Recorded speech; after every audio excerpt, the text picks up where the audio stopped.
It's so great to be here with you all today. What I want to talk about is a really simple idea, which, if you can put it into practice, will help you create organizations where everyone does the very best work of their lives, and even more importantly, from my perspective, you all build some of the best relationships of your career.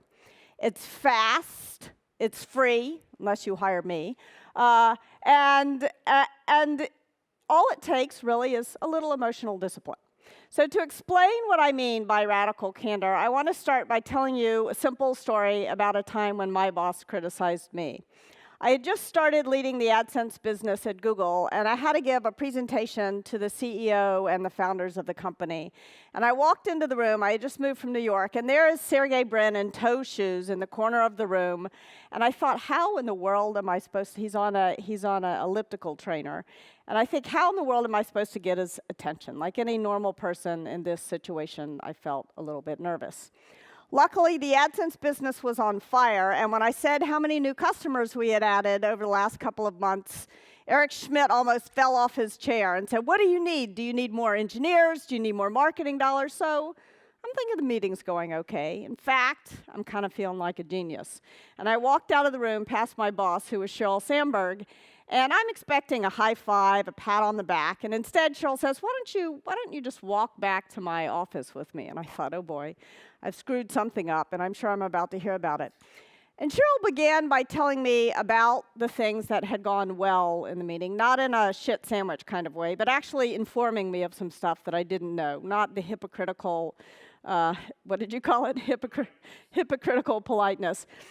But all I wanted to hear about, of course, was what I had done wrong. And eventually, Sheryl said to me, "You said a lot in there. Were you aware of it?" And I kind of breathed a huge sigh of relief. If that was all I had done wrong, who really cared if I had a tiger by the tail? And I kind of made this brush-off gesture with my hand. And I said, "Yeah, I know, it's a verbal tic. It's no big deal, really." And then Sheryl said to me, "I know this great speech coach. Google would pay for it. Would you like an introduction?" Once again, she gets the brush-off gesture with my hand. And I said, "No, I'm busy. Didn't you hear about all these new customers?" And then Sheryl stopped, and she said, "Kim, I can see when you do that thing with your hand that I'm going to have to be a lot more direct with you. When you say every third word, it makes you sound stupid and insecure." Now, she got my full attention. And some people would say it was mean of Sheryl to say I sounded stupid and insecure. But if she hadn't said it to me in exactly that way, with exactly those words, and by the way, she wouldn't have said it exactly that way to other people on her team who maybe would have listened to her instead of making this brush-off gesture. But if she hadn't said it to me exactly that way, I would never have gone to see the speech coach. And when I did, I realized that she was not exaggerating. Sheryl was not exaggerating. I literally said every third word. And this was news to me. I had raised a lot of money for 2 different companies I had started giving presentations. I thought I was pretty good at it. And so this got me to thinking, why had nobody told me? It was like I'd been walking through my entire career with a giant hunk of spinach between my teeth, and nobody had had the common courtesy to tell me it was there. And so what was it about Sheryl that made it so seemingly easy for her to tell me, but also, probably even more interestingly, why had no one else told me? And I realized that when it came to Sheryl, it really boiled down to 2 things. Sheryl cared about each of the people who worked directly for her at a very personal level, not just as employees, but as human beings. When I had a family member fall ill, Sheryl said, "Go get on the plane. I've got your coverage plan. Your place is with your family. Don't count it as vacation. We've got you covered." And that was the sort of thing that she did, not just for me, but for everyone who worked directly for her. She couldn't, of course, do it for all 5,000 people in her organization. Relationships don't scale, no matter how talented you are, no matter what a great leader you are. But you can have actual human relationships with the people who work directly for you, and that is going to inform a lot of your culture. But Sheryl also had another aspect to her leadership. She never let her concern for people's short-term feelings get in the way of telling them what they really needed to know. Now, I spent 1 summer at McKinsey, 2 years at business school, and in that period of time, I learned one important thing. All of life's problems can be boiled down to a good 2x2 framework. So here's operationalizing good feedback, good management. Care personally, challenge directly. So let's take each dimension in turn. I've never worked with a single CEO or founder who thought, I don't really care at all about people, and that's why I'm going to be a great leader. That's not how it works. So what is it that's going to move you down on the care personally dimension of Radical Candor as you build your companies? Part of it, of course, may be that you're stressed out, you're busy, et cetera, but I think there's actually a much more fundamental problem. And it starts around the time we're 18 years old. When we're 18, we're right at that moment in our lives when our egos are pretty fragile and our personas are beginning to solidify. And right at that moment in your life, somebody comes along and tells you, be professional. And for an awful lot of people, that gets translated to mean leave your true identity, leave your emotions, leave your humanity at home, and come to work like some kind of robot. But if you're showing up at work like some kind of robot, you can't possibly care personally. So you need to build organizations where people can be more than just professional. I'm not saying be unprofessional or bring your worst self to work, but you want to create environments in which you bring your fullest and most whole self to work, and more importantly, everyone in your organization can do the same thing. We really may as well have actual human relationships at work because we spend more time working than we do in any other part of our lives. It may be a real part of our lives. But the Beatles got it wrong. Love is not all you need, unfortunately. You also need this other dimension, the challenge directly dimension of Radical Candor, the willing to piss people off. Colin Powell said that leadership is often about just being willing to piss people off. So why is it that we're so reluctant to be brutally honest, to tell people what they really need to hear? I think the problem here begins not when we are 18 years old, but when we're 18 months old. How many of you had a parent who said some version of if you don't have anything nice to say, don't say anything at all, right? And now all of a sudden, congratulations, it is your job to say it. And this is hard. It is really hard to undo training that's been pounded into your head since you learned to speak. So that's why Radical Candor is hard. It's hard because of training that's been pounded into us since we were 18 years old and somebody came along and said, be professional. It's hard because of training that's been pounded into our head since we were 18 months old. So one of the things that I've done to try to make it a little bit easier is to give precise words to what happens when we fail on one dimension or another. Sometimes we do challenge someone directly, and we forget to show them that we care personally.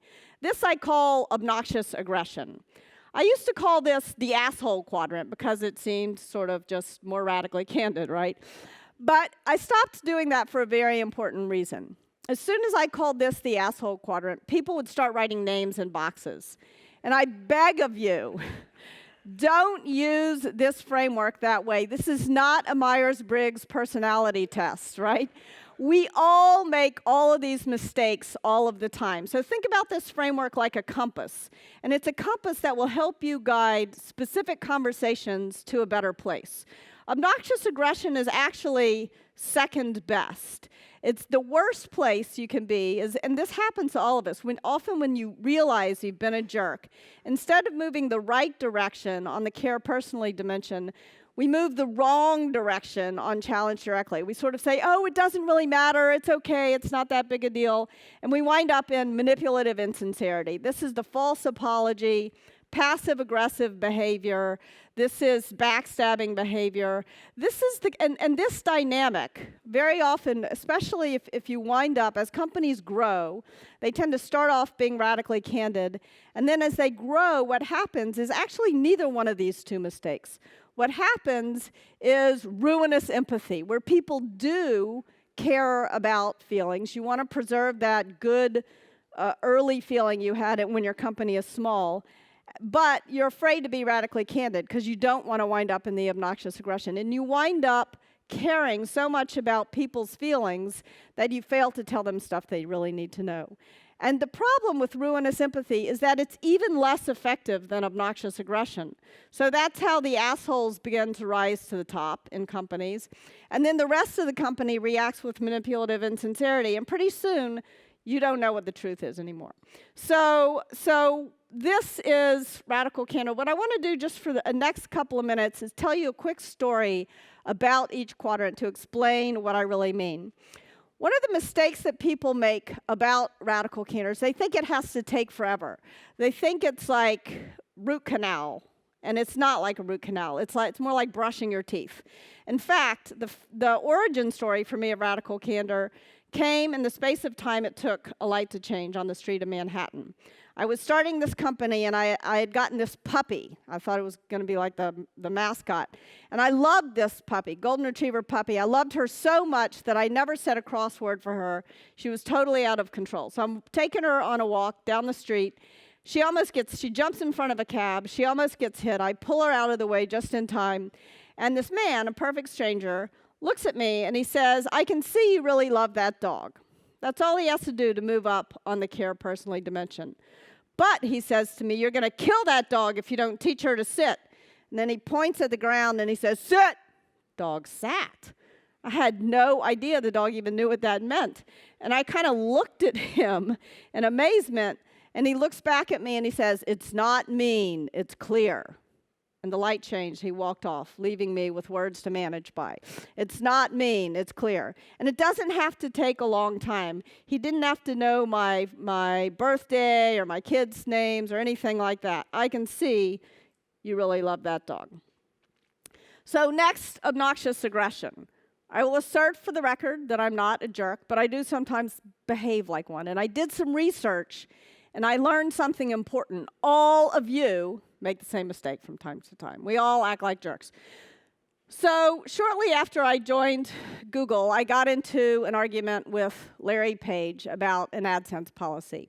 And I sent an email to Larry and about 30 other people that said, "Larry claims he wants to organize the world's information, but if it'll make us a buck, he's willing to create clutter sites that muddle the world's information." Not really my most politically astute moment. So why did I do such a thing? I think I did it because I believe, like probably all of you, that there's a special place in hell for people who kiss up and kick down. But that doesn't mean doing the opposite is such a brilliant move either. And you will find as founders that a lot of people are kicking up at you. And it's your job to kind of take it. You're kind of a punching bag. But caring personally is something that you can offer to everyone at kind of an equal way. Common human decency does not respect hierarchy. So don't make that mistake. Now, of course, the problem is never the crime. The problem is the cover-up. The problem happened in what occurred next. A friend of mine called me up and said, "Why'd you do that? That was obnoxious." And I realized, gosh, that was obnoxious. Why did I do that? And then the next time I saw Larry, again, instead of moving the right direction on care personally, I moved the wrong direction on challenge directly. And I said, "Larry, I'm really sorry about that email. You're right. I'm wrong." 2 problems with that. First problem was I was lying. I didn't actually think that he was right and I was wrong. Second problem was he knew that I was lying, right? It was a false apology. And he sort of looked at me like I was a bird that pooped on his shoulder and stomped off. And this guy sitting next to me said he likes it better when you disagree with him. So he thought the email, it turned out, was funny. So don't make that mistake. Don't back off your challenge when you realize that you've been a jerk. Just take a second to attend to the emotions with basic compassion. All right, last but not least, ruinous empathy. We like to tell stories about obnoxious aggression and manipulative insincerity, but the most common mistake that gets made 85% of the time at the companies that I work with is ruinous empathy. And to explain what I mean, I want to tell you a story about probably the worst moment of my career. I had just started this company back in New York, and I had hired this guy, we'll call him Bob. And I liked Bob a lot. He was smart, he was charming, he was funny. He would do stuff like we had one of those manager offsites, and it was taking we were doing a get-to-know-you game that was taking too long, and Bob said, I've got a great idea, and it'll be really fast. Fast was good. We were all down with fast. And Bob said, let's just go around the table and confess what candy our parents used when potty training us. Weird, but fast. We did it, and then for the next 10 months, every time there was a tense moment in a meeting, Bob would whip out the right piece of candy for the right person at the right moment. So anyway, Bob was weird, but we liked Bob. He was fun to work with. One problem with Bob. Bob was doing terrible work. And I couldn't understand because he had this amazing resume. He had all this huge list of accomplishments. I learned later the problem was Bob was smoking pot in the bathroom 4 times a day, which maybe explained all that candy. But anyway, I didn't know any of that at the time. I was just puzzled as to what was going on with Bob. He would hand stuff into me. There was shame in his eyes. And instead of telling Bob that his work wasn't nearly good enough, I would say, Bob, this is a great start. You're so smart. We all love working with you. Maybe you can make it a little better. And partly that was ruinous empathy. Partly I really cared about Bob's feelings. But also, if I'm honest with myself, there was a little bit of manipulative insincerity in there too, because everybody on the team loved Bob. And Bob was maybe a little sensitive. And I was afraid if I told Bob just how bad his work was, he would get visibly upset. He might even start to cry. And it was an open office space. And everybody would think I was you-know-what. And I didn't want that to happen. So there was a little ruinous empathy, a little manipulative insincerity. I didn't tell Bob. All his teammates are having to cover for his work. This goes on for 10 months. And eventually the inevitable happens, and I realize if I don't fire Bob, I'm going to lose all my star performers. So I sit down to tell Bob where things stand. And when I should have started this conversation 10 months previously. When I'm finished, he pushes his chair back from the table. He looks me right in the eye, and he says, "Why didn't you tell me?" And as that question is going around in my head with no good answer, he looks at me and he says, "Why didn't anyone tell me? I thought you all cared about me."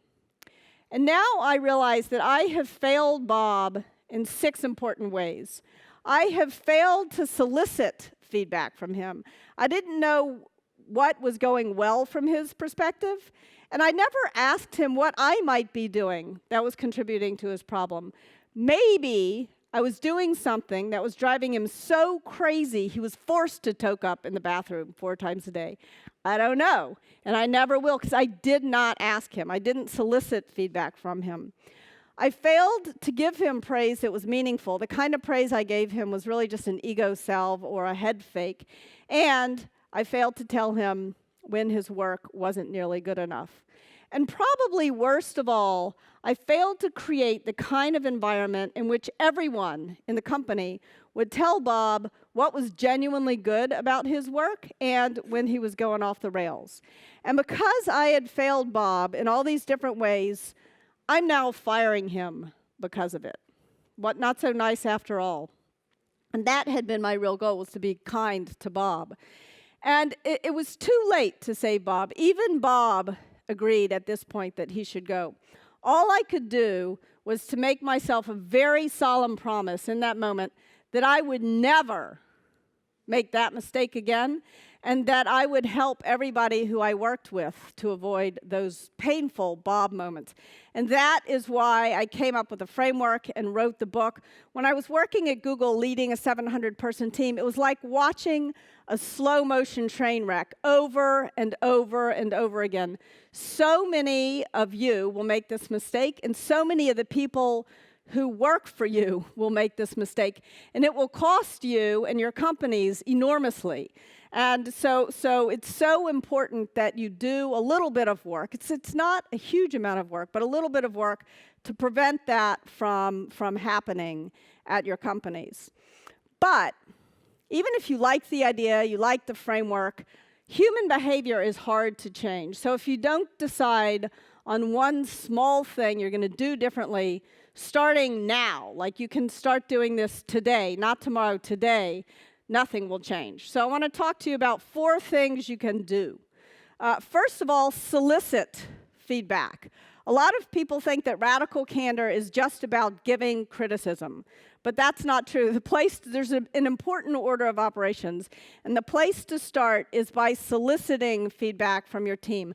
Don't dish it out until you prove you can take it, until you prove that you really view it as a gift. Next, give it, both praise and criticism. It's not just about criticism. Your job as a leader is not only to point out mistakes. Your most important job as leaders is to show what success looks like. If you're skiing down a slope, you don't want to stare at the trees. You're more likely to hit them. You want to point the path out, and that praise is your most important tool for achieving that. Next, you want to gauge it. Radical candor does not get measured at your mouth. It gets measured at the other person's ear. So it's not measured here, it's measured at the ear. So you need to understand how it's landing for someone else. Even if you mean really well, if the person thinks you're being an asshole, you're being an asshole. It's your job to adjust how you communicate so that the other person can hear it. And last but not least, you want to encourage it. If all the burden of feedback falls on your shoulders, you're gonna hate your lives really soon. You want to build organizations where everybody is offering feedback to each other. So first of all, soliciting feedback. The best time for you to do that is at the end of your one-on-one. Don't, by the way, save up feedback for one-on-ones. Give feedback in the moment. But soliciting feedback you can do at the end of your one-on-ones. One thing, if you do only one thing as a result of this talk, do this. Figure out how you're going to ask. Take your nice wooden pen and write down a go-to question right now. Andy Grove told me that the way that he liked to ask for feedback was he would wait to the end of the one-on-one, and then he would say, "There's one more thing." And I was working at Apple at the time, and that was how Steve always introduced the iPhone or whatever. I said, "Did you steal that from Steve Jobs?" And Andy was immediately pissed off at me, and he said, "No, we both got it from Columbo, the detective show." So there's a lot of different places for you to get your go-to question, right? I like to ask, what could I do or stop doing that would make it easier to work with me?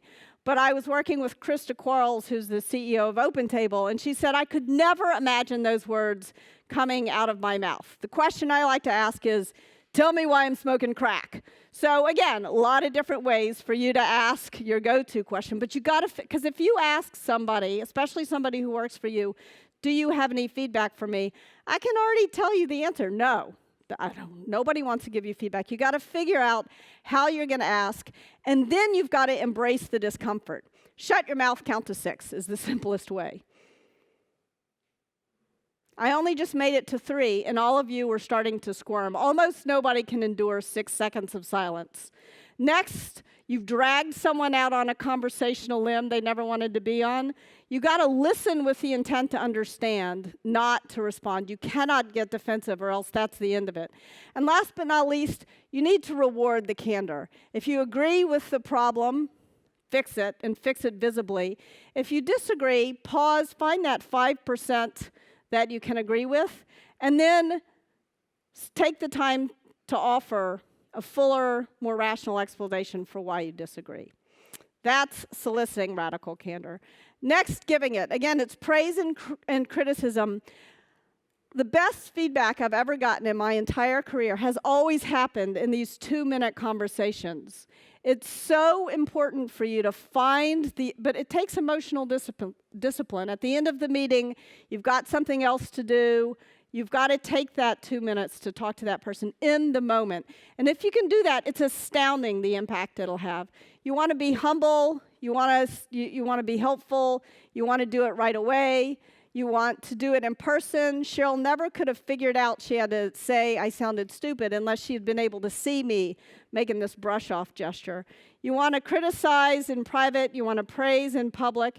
And you don't want to make your feedback about somebody's personality. The goal here is to help people change. And it's very difficult to change your personality. Next, you want to gauge it. You want to understand how this is landing for someone else. And it's hard. It's hard to know what's going on at someone else's ear. You know hopefully you know your own intentions. Very hard to understand why people react the way they do. So use the framework to ask people how it's landing, to understand which vector to go on. If somebody is not hearing you, you've got to go further out on challenge directly. If somebody is angry or upset, you've got to take a second to attend to the emotions. Not forever, but just, I can see you're mad. I can see you're upset. Give those emotions a moment. And a shared vocabulary can be extremely helpful. Very often, somebody will start out in the spirit of radical candor, and then they'll proceed to be a garden variety jerk. And it's useful to have the vocabulary where somebody else can say, that's not radical candor, it's obnoxious aggression. So you want to gauge it. You want to understand how it's landing. And last but not least, you want to encourage it. This is how you're going to get your real leverage. Again, if this is baked into your culture, a lot of the management stuff that will otherwise fall on your shoulders will happen automatically. So the most important thing you can do there is the one time you as leaders should not listen is when someone comes to you talking badly about someone else on the team. Make them work it out together. And share these ideas with your team. Share these ideas and explain to them the kind of culture you're trying to roll out. The book is cheap. You've got the framework for free. Tell your stories. Tell your stories. Your stories are going to mean so much more to your teams than my stories will. So make it your own. And I'll take a couple of minutes of Q&A. Yeah? You can blurt it. Oh, here comes a mic. I've been instructed to wait for the mic. Okay. Follow directions. It's a good, most of the time, it's a good... I'm trying. How do you see the model adapting, or do you not see the model to adapt for different cultures around the world? Right? Yeah. Because various different cultures have different innate characteristics about communication styles, about what's appropriate in public and private, and how they receive that. So how do you see your model adapting for various different areas around the world? It's a really important question. So when I was developing these ideas, I was leading teams all across the world. And Radical Candor in Tokyo sounded very different from Radical Candor in Tel Aviv, like radically different. And so a couple of things helped. One was that these ideas are pretty universally human. If you boil it down, it's really about love and truth. And I don't know any culture in the world that doesn't think love and truth aren't important. But it's going to sound different in different places. So in Tokyo, with the team in Japan, I called it polite persistence, because polite was sort of how they showed they cared, and persistence was how it was an easier way for them to think about challenging directly. But if I had called it polite persistence in Tel Aviv, they would have thought I was being condescending. So you've got to adjust, not just for cultures, but also for people. If you're giving me feedback, it's going to sometimes feel like you have to pick up a 2x4 and hit me over the head. Whereas if you're giving my younger brother feedback, he's maybe a better listener than I am, and you can be a little gentler with him. Yeah? What do you do when someone doesn't care that you care? Yes. And that happens. And sometimes, by the way, you don't actually care about the other person, and that's also, I mean, that does happen too, let's be honest. It's not always. So when someone doesn't care that you care, what you do is you find the thing that they do care about. So maybe what they care about is the next promotion, or they care about growing a particular skill. So when you hook the feedback into the stuff they do care about, like you're not going to progress in your career if you don't learn how to do this, then it tends to land a little better. Got another question? Yeah? Last question. Last question. So 2 minutes before the end of the one-on-one, I'm sorry, you asked for feedback. Let's say the feedback lasts more, and then you have to cut it off because you only have 2 minutes. What do you do without being rude? So it's a great question. You can leave more than 2 minutes to solicit feedback. You can leave a little bit more time. So but even if you leave 10 minutes, it may be a 2-hour conversation. So what I tend to do in that situation is to say, look, this is a really important topic, and I really care about it, and I can see we need more time, and you're going to have to schedule another meeting, which is a pain in the neck because you're busy. But if you're doing the routine maintenance every week, you usually won't. It's sort of like if you brush and floss, it's less likely you have to have a root canal. But it's not 100%. The other thing I'll say about the 2 minutes to give feedback, these 2-minute impromptu conversations. Often, you probably all experience technical debt. I bet you have even more feedback debt than technical debt in your organizations. And sometimes when you're in that situation of having feedback debt, you're going to need to have a longer conversation. I was once working for this guy, and I was waiting by the elevator, and he ran up to me, and he said, "Your whole team hates you." And then he ran away. Like, that needed to be more than a 2-minute conversation, right? So there are some conversations that will take more than 2 minutes. But if you're having a lot of little ones, sometimes you can avoid those longer, painful, your whole team hates you conversations. All right, thank you very much. Thank you, Kim. Great pleasure. I can absolutely see why you went from running sales and ops at AdSense and YouTube and DoubleClick. She moved to teaching leadership at Apple from Google. I can exactly see why. And you gave me the best line ever, which is, "I'm not a jerk, I just behave like one," as many of you know. It happens.